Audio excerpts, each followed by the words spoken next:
Congress party అధికారం రాకముందు ఎన్ని హామీలు ఇచ్చింది, ఏ విధంగా మోసం చేసింది మనందరికీ తెలుసు. మీకు కొత్తగా చెప్పాల్సిన అవసరం లేదు. ఇవాళ సంవత్సరం లోపల 2 లక్షల ఉద్యోగాలు భర్తీ చేస్తున్నది. ఇవాళ 20,000 మంది ఉద్యోగాలకు నోటిఫికేషన్ ఇచ్చింది. 50,000 ఉద్యోగాలు ఇస్తామంటున్నారు. 4,000 నిరుద్యోగాలు బుద్ధి ఇస్తున్నారు. 14 నెలల 56,000 ఒక్కొక్కరికి ఇవ్వాలి. ఈమని చెప్పండి. ఇవాళ ఒక్కొక్క నిరుద్యోగ యువకుడు అడగాలి, ఓటర్ మేధావులు అడగాలి. ఇవాళ నాకు 56,000 రూపాయలు నేను కాంగ్రెస్ పార్టీకి ఓటేస్తా, లేకుండా మాత్రం బీజేపీకి ఓటేస్తా అని చెప్పి వాళ్ళు ఆలోచించాల్సిన అవసరం ఉంది. టీచర్లకు డిఎల్ ఇస్తారని ఒక్క డిహెచ్ ఐడిఎల్ పెండింగ్ పెట్టింది. వాళ్ళు పీఆర్సీ ప్రకటించారు. పీఆర్సీ సమావేశం లేదు. పీఆర్సీ కమిటీ లాపత్త లేకుండా ప్రమోషన్లు లేనేలు, స్కావెంజర్ లేక బాత్రూమ్లు కడిగే పరిస్థితి. టీచర్లు, ఉపాధ్యాయులు, ప్రధానాచార్యులు బాత్రూమ్లు కడిగే పరిస్థితి. కనీసం చాక్ పీస్ కొందామంటే పైసలు లేదు. ఇలా బడ్జెట్ లో విద్యకు 15% కేటాయిస్తున్నాడు.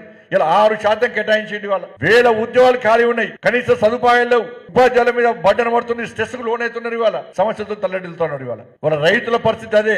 ఇలా మహిళలకు 2,500 రూపాయలు ఇస్తున్నారు, అటైపోయింది.